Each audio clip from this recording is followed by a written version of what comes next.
सेवारो नमस्कार। ल यो चाहिँ लाप्सी हो। लिम्बू भाषा याकथुङबा पानलाम चाहिँ तुम्रुक भन्छौँ। ल अनि यो लाप्सीको आज चाहिँ तितौरा बनाउनु पर्यो भनेको यसको चाहिँ अघि राम्रो धोएर उसको खोलहरू सबै उकाएको। यी खोलहरू सबै उकाएर अब यो चाहिँ मल बनाउनु पर्यो भनेको। अनि यिनीहरू चाहिँ अचार बनाउनु पर्यो भनेको। अस्ति नै बनाएको फेरि बनाउनु पर्यो भनेको। ल अब चाहिँ यहाँ तेल खराएको यहाँ लाउने हो लाप्सी। अब यहाँ चाहिँ यो मजाले धोएर नराम्रो निकालेको ल यो लप्सीको अचार चाहिँ एकछिन मात्रै पकाउने हो। सब्मार पोक्नु यहाँ चाहिँ सँग पोक्नु मार मसला पोक्नु तितौरा को उचार पोक्छ ल अब सँग पोक्नु ल यतिको भएपछि यहाँ मार मसला सबै लाउने भनेको। अब चाहिँ मार मसला बार मसला सबै लगाएको।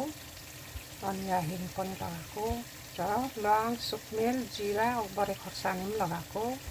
ल यहाँ चाहिँ मार मसला बार मसला सबै हालेको। अब चाहिँ सेलिनु दिनुपर्छ। सेलेर मात्रै सिसाको कन्टेनरमा राख्नुपर्छ। ल अब चित्र यामा पोङ चितङ सिसालाई कुयाङमा एथेक्न पोङ ल मङ्भा सँगै पे हेर्ताङमा पोक्छ पे यतिको खैरो भएपछि चाहिँ यहाँ मार मसला लाउने हो। सब लाउने हो। लप्सी नै अमिलो हुन्छ। अमिलो चाहिँ लाउनु पर्दैन। ल हाम्रो चाहिँ कुनै माको खातमा थेक्न पुग्छ। मार मसला लाउनु पर्यो भनेको। अब चाहिँ यो चाहिँ खट्टु जस्तो पनि हुन्छ। तितौरा खट्टु जे भने पनि हुन्छ। हजुर यस्तो मिठो हुन्छ। ल यस्तो चाहिँ बनाएर खानु पाउँदा मलाई चाहिँ एकदम खुसी लाग्छ।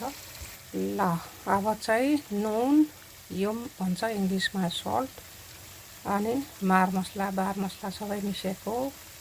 अनि काइन पेपर अनि ल्वाङ सुकमेल सिन्कौली सबै पिसेर लगाएको।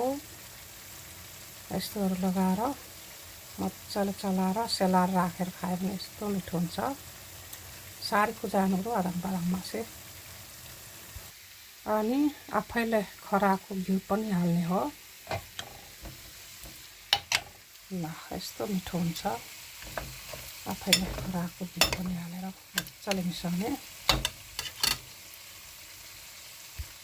नोरिक फर्ममा पो ल हेर्नुहोस् हजुर चाहिँ कस्तो खाउँ लाग्ने भयो। लिम्बू भाषा याकथुङबा पानलाम चाहिँ च्याकेल अब पोक्छ अथवा यो भन्दाखेरि अब नेपाली भाषाबाट चाहिँ मेरो मुखबाट पानी आयो भन्छ। इङ्ग्लिसमा चाहिँ माई माउथ वाटरिङ भन्छ होला।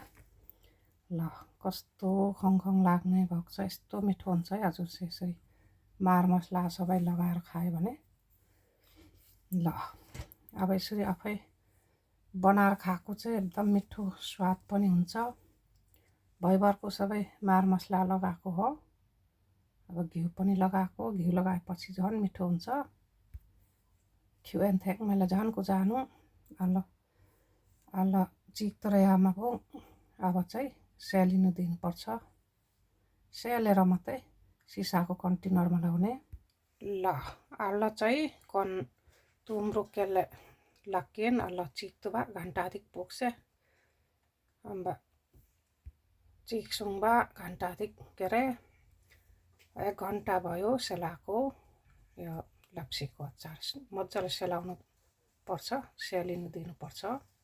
अब चाहिँ सुक्खा सिसाको कन्टेनरमा लाउने हो। ल है हजुर चाहिँ अहिले चाहिँ सिसामा लगाइसकेको हो। अहिले चाहिँ कुयाङमा थेक्थुङ सुरुङबा अनि हावा नपस्ने गरी यसरी किल्लिङ फिल्लिङले माथिबाट छोप्नुपर्छ। ल है हजुर चाहिँ अब चाहिँ 1 घन्टा भयो सेलाएको। सेलेपछि कन्टेनरमा लाउने हो।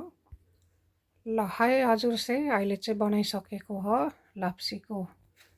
लाप्सीको तितौरा लाप्सीको अचार बनाइसकेको। ल तपाईँहरूलाई पनि यस्तो बनाएर खानुभयो भने एकदम मिठो हुनेछ। मन परेमा बनाएर खानुहोला। हवस् त, धन्यवाद नुगेलो। Thank you for watching.